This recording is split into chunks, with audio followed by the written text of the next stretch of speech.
सभी को बाल शिक्षा अकादमी में स्वागत है। मेरा नाम अमन सर। जो बच्चे ग्रेजुएशन कर रहे हैं उन सभी बच्चों के लिए जो हिंदी ऑनर्स लिए हैं उनके लिए सबसे महत्वपूर्ण ये वीडियो है। उनके अनेक सारे प्रश्न थे कि सर जी सिलेबस कैसा होता है, अभी तक बच्चे सही से सिलेबस नहीं जान पाए हैं और बहुत सारी समस्याएं उनके पास है। कैसे क्वेश्चन गिरा जाएगा, किस प्रकार का पैटर्न होगा, क्या क्या चीजें होगी, वो सारी चीजें इस वीडियो में आपको देखने मिलेगी। और यदि किसी प्रकार की कोई समस्या होती है तो मेरा नंबर है, इस नंबर पर आप कांटेक्ट कीजिएगा। ये मेरा नंबर है,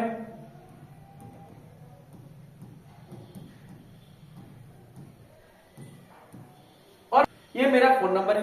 कोई समस्या होती है तो इस पर कॉल कीजिएगा। और सेमेस्टर 1 का बैच ऑन हो चुका है। सिर्फ आपके लिए, आप सभी बच्चों के लिए मात्र 350 रुपए का एक छोटी सी राशि रखें ताकि आप आराम से उस बैच को ले सकते हैं और आराम से पढ़ सकते हैं। चलिए पहले आपको समझा देते हैं कि क्या क्या चीजें हैं पहला सेमेस्टर में, क्या क्या आपको पढ़ना है, किन किन टॉपिकों को पढ़ना है। बस उस चीजों को जान जाओगे। बाकी तो वीडियो के अंत तक बने रहिएगा। और वीडियो के अंत में इंपॉर्टेंट क्वेश्चन भी दिए आपके लिए, जो बार बार आप मैसेज करेंगे सर जी इंपॉर्टेंट क्वेश्चन दीजिए, इंपॉर्टेंट क्वेश्चन दीजिए। इंपॉर्टेंट क्वेश्चन भी आपको वीडियो के अंत में दिया गया है, तो इसलिए वीडियो के अंत तक देखिएगा। और वीडियो ठीक लगे, समझ में आए तो एक बार समय निकाल कर आइए, डेमो क्लास करके देखिए, 100% आपको अच्छा लगेगा। वाले जिनको क्या पढ़ना है, हिंदी साहित्य का इतिहास, रीतिकाल, आप देख सकते हैं जिसमें थ्योरी पेपर कितना होगा वो 60 नंबर का, और इंटरनल असेसमेंट कितना है आपका 15 नंबर। तो फुल मार्क्स कितना हो गया आपको, तो फुल मार्क्स आपका 75 हो गया।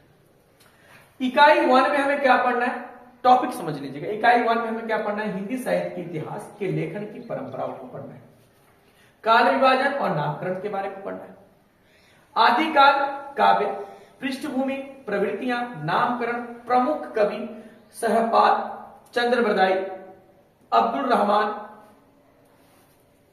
अमीर खुसरो और उनकी प्रमुख रचनाएं। सिद्ध साहित्य पढ़ लेना, आप नाथ साहित्य पढ़ लेना, रासो साहित्य पढ़ के चलिए, गद्य साहित्य और लौकिक साहित्य का समान परिचय। ये भी इंपॉर्टेंट टॉपिक है, इसको भी आप देखकर जा सकते हैं। उसके बाद इकाई 3 में क्या पढ़ना है, भक्तिकालीन काव्य, पृष्ठभूमि, प्रवृत्तियां, प्रमुख काव्य की धारा, निर्गुण और सगुण। अंत में क्वेश्चन भी रखें, आपको समझाएंगे। प्रवृत्तियां पढ़ना है, प्रमुख कवि कबीरदास और सूरदास, तुलसीदास और मोहम्मद जायसी और उनकी प्रमुख रचनाएं। भक्ति आंदोलन का अखिल भारतीय स्वरूप क्या है, यह भी आपको पढ़ना है। रीतिकाल में क्या देखना है भाई, रीतिकाल की पृष्ठभूमि, नामकरण और इसकी प्रमुख प्रवृत्तियां।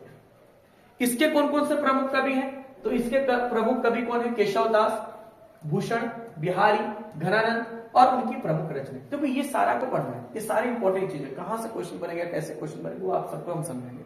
कैसे लिखा जाता है वो तकनीक भी आपको बताएंगे कि किस प्रकार से एग्जाम, सर इतना सारा कुछ पढ़ना है, समय तो बहुत कम है, तो ये सब कुछ सिखाएंगे। कैसे एग्जाम में लिखना है, क्या क्या टॉपिक लिखना है, इनमें से सबसे महत्वपूर्ण टॉपिक क्या है, कैसे पढ़ के जाना है, वो हर एक चीज आपको बताएंगे। इसलिए वीडियो के अंत तक बने रहिए। जिनका माइनर है, माइनर आप देख सकते हैं, कोर्स कोड जो है सीसी हिंदी 1021। अब हिंदी साहित्य का इतिहास इन्हें पढ़ना है, रीतिकाल तक। अब देखिए क्या क्या चीज है। इकाई 1 में हिंदी साहित्य इतिहास लेखन की परंपरा से आपका थ्योरी आपका 60 नंबर का होगा, इंटरनल असेसमेंट 15 नंबर का, टोटल फुल मार्क्स कितना है 75। काल विभाजन और नामकरण संबंधी चीजें पढ़ना है, आदिकाल काव्य की पृष्ठभूमि, प्रवृत्ति, नामकरण, प्रमुख कवि, सहपाल, चंद्रबरदाई, अब्दुल रहमान, अमीर खुसरो और उनकी प्रमुख रचनाएं। इसको भी आप देखकर चलिएगा। ये सब टॉपिक है, इंपॉर्टेंट टॉपिक है। ये सारे टॉपिक से क्वेश्चन बनेंगे एग्जाम में, ये सारे टॉपिक से प्रश्न बनेंगे, एक एक टॉपिक से प्रश्न गिरेगा। जैसे सिद्ध साहित्य से क्वेश्चन गिरेगा, नाथ साहित्य से क्वेश्चन गिरेगा, रासो साहित्य से क्वेश्चन गिरेगा, गद्य साहित्य से क्वेश्चन गिर सकता है, या लौकिक साहित्य की समान परिचय से क्वेश्चन दिख सकते हैं। भक्तिकालीन काव्य में पृष्ठभूमि, प्रवृत्तियां, प्रमुख काव्य धारा, निर्गुण सगुण धारा, प्रवृत्तियां, प्रमुख कवि कबीरदास, सूरदास, गोस्वामी तुलसीदास जी, मलिक मोहम्मद जायसी और उनकी प्रमुख रचनाएं, और भक्ति आंदोलन में अखिल भारतीय स्वरूप। भक्ति आंदोलन में अखिल भारतीय स्वरूप की क्या भूमिका है, इसके बारे में। रीतिकाल में ठीक वैसे ही पृष्ठभूमि को, नामकरण को, उनकी प्रवृत्तियां को, केशवदास, भूषण, बिहारी, घनानंद और उनकी प्रमुख रचनाओं को पढ़ना। ये सब क्वेश्चन।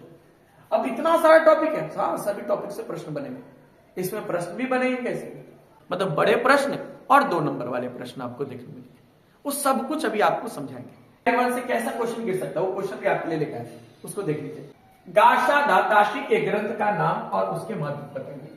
ये क्वेश्चन मतलब ये नहीं कि इसी में से लड़ेगा, इससे भी क्वेश्चन गिर सकता है, लेकिन आपके लिए सजेस्टेड क्वेश्चन लेकर आए तो देख लेना है कि पहला क्या है, गाशा दाताशी के ग्रंथ का नाम और उनका महत्व बताइए। शिव सिंह सरोज हिंदी साहित्य इतिहास लेखन में क्यों महत्वपूर्ण है। मिश्र बंधु विनोद के लेखकों के नाम लिखिए। आचार्य रामचंद्र शुक्ल ने आदिकाल को वीर गाथा काल क्यों दिया। डॉक्टर रामकुमार वर्मा द्वारा किए गए काल विभाजन के नाम लिखिए। ये सब 2 नंबरिया क्वेश्चन है। हजारी प्रसाद द्विवेदी ने आदिकाल नामकरण के पीछे का तर्क क्या दिया। साहित्य का इतिहास, हिंदी साहित्य के इतिहास से आप क्या समझते हो, ये क्वेश्चन है। उसका देख सकते हैं आप लोग, आदिकाल की किन्हीं 3 प्रमुख प्रवृत्तियों के नाम लिखिए। आपका शॉर्ट क्वेश्चन में आता है क्वेश्चन नंबर। सिद्ध साहित्य की संख्याएं कितनी मानी गई हैं और प्रमुख सिद्ध कवियों का नाम बताइए। ये आपका 2 नंबरिया क्वेश्चन है, ऐसा ही क्वेश्चन मिलेगा। नाथ संप्रदाय के प्रमुख प्रवक्ता कौन थे, इनकी कोई एक विशेषता लिखिए। रासो शब्द की उत्पत्ति जो है, रासो शब्द की उत्पत्ति के संबंध में 2 मत दीजिए। चंद्रबरदाई की प्रसिद्ध रचना पृथ्वीराज रासो पर संक्षिप्त परिचय दीजिए। अमीर खुसरो की पहली और मुकरियों किस भाषा में रचित है। विद्यापति को मैथिली कोकिल क्यों कहा जाता है।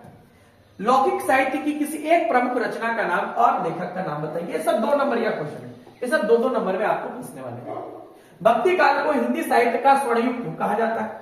निर्गुण और सौगुण भक्ति धारा में मूल अंतर क्या है। ज्ञान मार्ग की शाखा के किन्हीं 2 कवियों के नाम बताइए। कबीर की भाषा को शतुकड़ी क्यों कहा जाता है।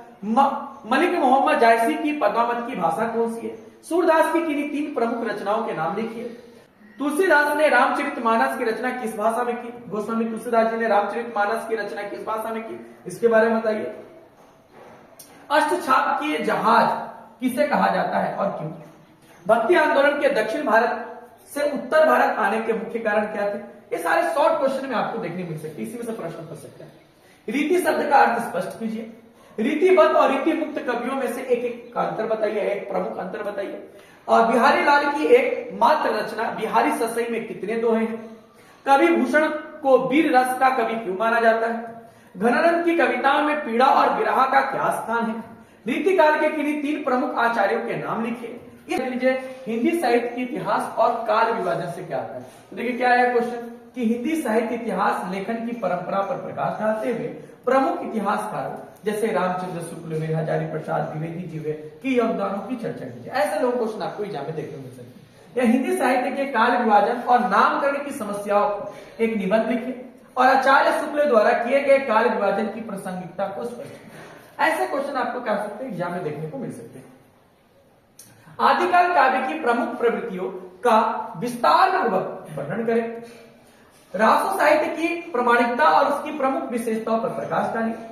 सिद्ध और नाथ साहित्य के परिचय देते हुए हिंदी साहित्य के पर उनके प्रभाव की समीक्षा कीजिए। ये सारे क्वेश्चन जो है ना, ये ऐसे क्वेश्चन आ सकते हैं। जैसे भक्ति काल से क्वेश्चन है तो कैसे आ सकता है। भक्ति आंदोलन के उदय के कारण और इसके अखिल भारतीय स्वरूप पर विस्तृत रूप में लेख लिखिए, जो हमेशा इंपॉर्टेंट क्वेश्चन बनकर रहता है। निर्गुण काव्य धारा की प्रमुख विशेषताओं का उल्लेख करते हुए कबीरदास के महत्व को प्रतिपादित कीजिए। तो ये भी क्वेश्चन बन सकता है। सगुण भक्ति धारा में राम काव्य अथवा कृष्ण काव्य की प्रमुख विशेषताओं का तुलनात्मक वर्णन कीजिए। ऐसे क्वेश्चन भी सकता है। सूफी काव्य की प्रमुख प्रवृत्तियों पर प्रकाश डालिए और जायसी का स्थान निर्धारित कीजिए। तो ऐसे लॉन्ग क्वेश्चन आपको एग्जाम में देखने को मिल सकते हैं। हिंदी का पहला सेमेस्टर का बैच ऑन हो चुका है, क्लास चल भी रहे हैं। यदि आपको नहीं समझ में आता तो आइए, बैदावाटी स्टेशन से मुश्किल से 5 मिनट की दूरी पर हमारा घर है। आइए, क्लास ज्वाइन कीजिए। जो समस्या हो उस समस्याओं का निदान किया जाएगा। बहुत सारी चीजें हैं, कैसे लिखा जाए सर जी, इतना सिलेबस है, इतना सारा क्वेश्चन है।